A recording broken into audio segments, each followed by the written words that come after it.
అర్థమై మరి JB cultural arts society వారు తెలంగాణ రాష్ట్ర భాష సాంస్కృతిక సౌజన్యంతో ఏర్పాటు చేయడం జరిగింది. ఈ జగంలో ఎవరు చేయనటువంటి కార్యక్రమాలను ఈ భూమిలో జేబీ అంటే జే అంటే జగన్, బి అంటే భూమి పైన ఎవరు చేయనటువంటి ప్రోగ్రామ్స్ చేస్తున్న జడల శివ గారికి మరొకసారి కళాభివందనాలు.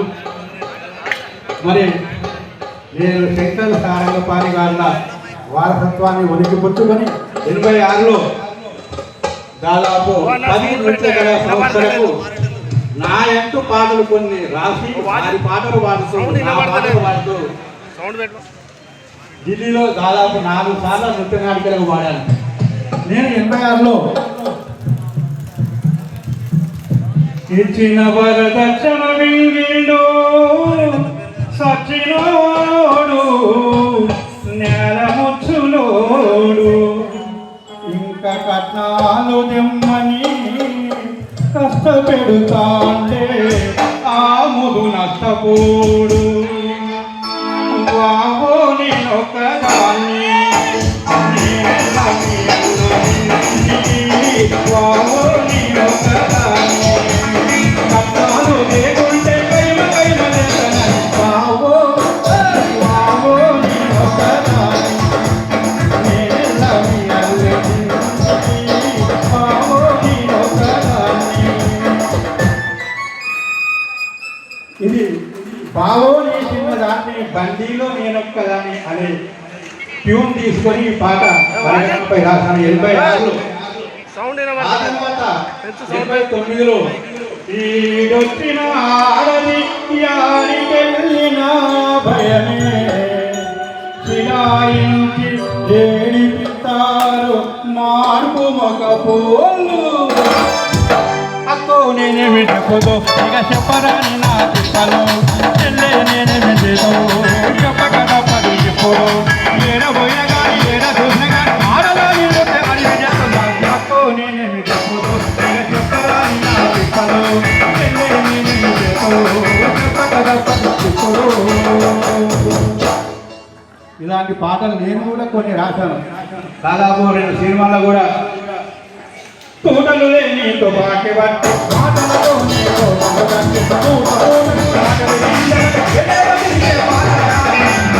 నేను మాటలకే మోపు పేరుని తోటకులే నీకు పేరుని మాటలకే మోనబాబుని తోటకులే నీ కరేకుని నేనే వెంకటరాముని నేనే పిట్టరని అవ్వా ఒక పైసయి అయ్యా జరకాసం పోయి అవ్వా ఒక పైసయి అయ్యా జరకాసం పోయి తానే తందనానా దిమిటికి రాజా వందనానా తానే తందనానా దిమిటికి రాజా వందనానా. ఇది పిట్టదొర సినిమాలో 98లో పాట రాయడం జరిగింది. 100 రోజుల సందర్భంగా వెంకటేష్ గారితో సీలు కూడా తీసుకున్నాము 100 రోజులు. ఇక్కడ తీసుకొచ్చాక కూడా అలీ గారిని ఇంద్రజన్ కళ్యాణ ఫంక్షన్ హాల్లో అప్పుడు సారంగపాణి గారిని కూడా ఓ పాట పాడారు. రావే వయ్యారి రాసగుమ్మని రాలువాయి పిట్టల దొరని సరిదోడు.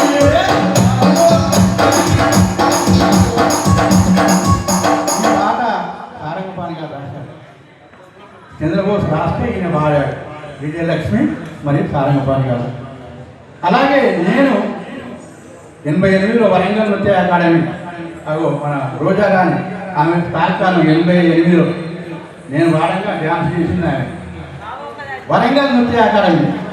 తర్వాత స్రవంతి కళానికేతన్ నృత్య స్రవంతి వెంపటి నాగేశ్వరి మేడం, రాజ్యలక్ష్మి మేడం, ఆఖరికి నృత్యమాల సునీల్ రావుతో కూడా ఢిల్లీలో నృత్య నాటిక కూడా పాడాము. ఆయన జానపద వచ్చినప్పుడు ఆయన అటువంటిది జన్మభూమి నృత్య నాటిక రాశాను, ఉగాది రాశాను.